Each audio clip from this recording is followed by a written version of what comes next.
Magandang araw po mga kapinoy. Magandang umaga, tanghali, hapon, gabi, kung saan man kayo naandon. Kamusta po kayo? Sana'y maayos ang inyong kalagayan. Okay, ngayon po ay Lunes. Mainit na po. Mainit na. Summer na nga ata dito sa Amerika. Mainit na. Balita ko naman sa Pilipinas ay nag-uulan na. Buti naman. Naiibsan ng kaunti ang ating mga kababayan na magkaroon ng kaunting lamig. Kaya lang, mapalit ata ay baha. Ako, Diyos ko, wala pa rin. Baha at baha pa rin. Ano na nangyayari diyan? Hindi na naayos yan.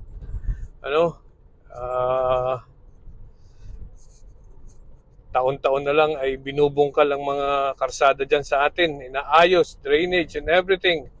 Abay, baha at baha pa rin. Asya, wala na atang tigil yan. Anyway, so, ng isang linggo po, may narinig akong balita na ito daw diyan pala sa Pilipinas, ay ang mga paghihirap daw ay haka-haka na laang mukhang ito ay galing sa bibig ng anti-poverty czar ng Pilipinas na si dating abogado na nadisbar, si Larry Gadon. Sabi po ni Larry Gadon ay yun daw mga nagsasabi ng sila ay nahihirapan ay haka-haka lang. So ang kahirapan pala sa Pilipinas ngayon ay haka-haka na lang. It's a figment of our imagination. Hindi daw totoo. Abay, magandang umuwi na sa Pilipinas at baka nga hindi na naghihirap ang mga tao. Ay baka totoo yan. Kung totoo yan, ay maganda na nga. Mawawala na yung mga OFW. Magtatrabaho na lang sa Pilipinas. Kasi hindi na naghihirap ang mga Pilipino. At alam niyo po kung ano ang basihan. Ang basihan ni Larry Gadon. Ay kasi daw, pumunta ka daw sa mga malls, ay napakaraming tao sa mall. Ang ibig sabihin daw niyan ay tumataas ang purchasing power. Tumataas ang purchasing power ng piso. Totoo. At saka daw lumabas ka daw ay napaka-traffic. Ibig sabihin daw ay marami ang may kotse. Right? Okay. Pag yan po ang basehan ng ating poverty level, ay talaga palang baka nga wala nang naghihirap sa Pilipinas. Paano kaya yung mga tao doon sa mga slums? Wala po silang kotse. Wala silang kotse doon. Ay sa tingin ko po ay mas marami pa rin ang tao sa atin na walang mga kotse.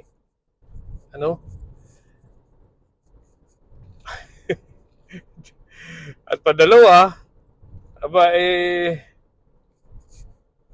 yun daw pong mga tao sa mall ay nagiging basihan. Sa dami ng daw mga tao doon ay makikita nyo daw na walang naghihirap. Hindi kaya niya inisip na yung mga tao doon sa lakas ng kuryente at sa ang tawag dito sa mahal ng kuryente natin ngayon ay pumupunta sa Pilipinas sa mga malls para magpalamig. At mag-aliw-aliw sa pamamagitan ng pagtingin-tingin laang. Dahil wala naman talagang pera. Nagpapalamig sa taas ng mga kuryente natin ngayon sa Pilipinas, yun lang ang pinakang the best na paraan para magpalamig. Yan. Hindi ba niya naiisip yun? Porque bumaba ng more or less 1% ang poverty level.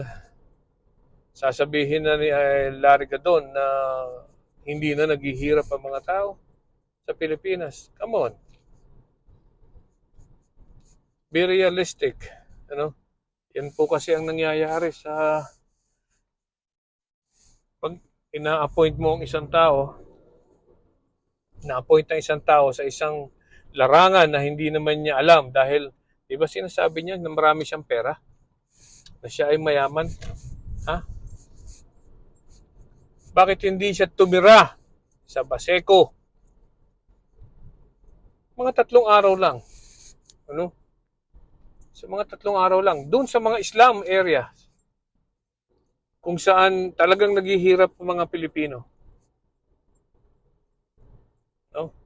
Nang maranasan naman niya ang katotohanan sa mundo ng Pilipinas.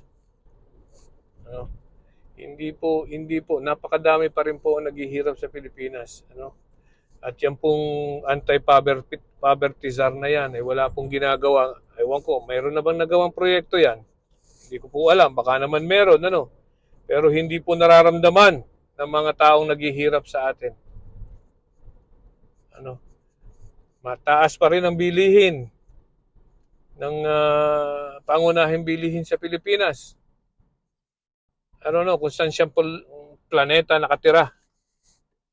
Pero definitely, baka hindi sa Pilipinas ang sinasabi niyang walang naghihirap. Kailangan po ng gobyerno natin ng isang taong nakakaalam ng katotohanan na nangyayari sa paligid ng Pilipinas o sa paligid ng sa Metro Manila na lang. Tingnan nyo. Napakarami po na naghihirap diyan. Doon pa lang. Ano? So, I don't know. Ito kasing si Larry Gadon, mahilig itong, sa tingin ko, mahilig itong mag-ilusyon. Ano? Mahilig talaga mag-ilusyon yung taong yan. Ayan po yung abogadong Palamura. Ay ngayon, hindi na abogado, buti naman. Ano? Kaya po sa law profession. No. Alright. So, yeah, kailangan po ng mga taong naghihirap sa atin ang tulong ng gobyerno, ang magandang mga programa, ang mga investors na po pwedeng mag-invest sa Pilipinas para magkaroon po ng trabaho ang mga tao. Ano? So they can have a decent living wage. Ano? Meron nga po yung iba, may mga trabaho nga pero hindi naman po makasapat sa ang kanilang kinikita sa pang-araw-araw, ano? Pang-araw-araw na pamumuhay. Ano? Okay? So, you know what?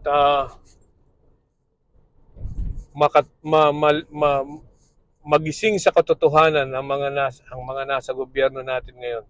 Ano? Lalo na yan si Larry Gadon. Sana'y magtrabaho siya at tulungan ang mga taong naghihirap sa Pilipinas para magkaroon o maiayos ang kanilang buhay. Ano?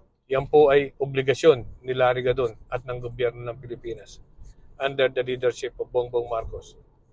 Ano? Huwag nilang kalimutan ng mga taong bumoto at naglagay sa kanila sa pwesto. Ang mga pangako nila, 20 pesos na kilo ng bigas, nasaan na? Ano? Ang sinasabi pa ni Larry Gadon ay tumataas ang purchasing power ng piso. Come on, magkano na ba ngayon? 56? 57 per dollar? Yan ba ang tumataas? I don't know where he's getting those statistics or data. Okay? So, tayo po mga Pilipino, ano, sana nga po ay magsikap pa rin tayo. Kung wala tayong maasahan sa gobyerno, ay kahit sarili natin, pagsikapan natin, dumiskarte tayo. Ano? Okay? Maraming salamat po. Hanggang sa muli. Bye-bye.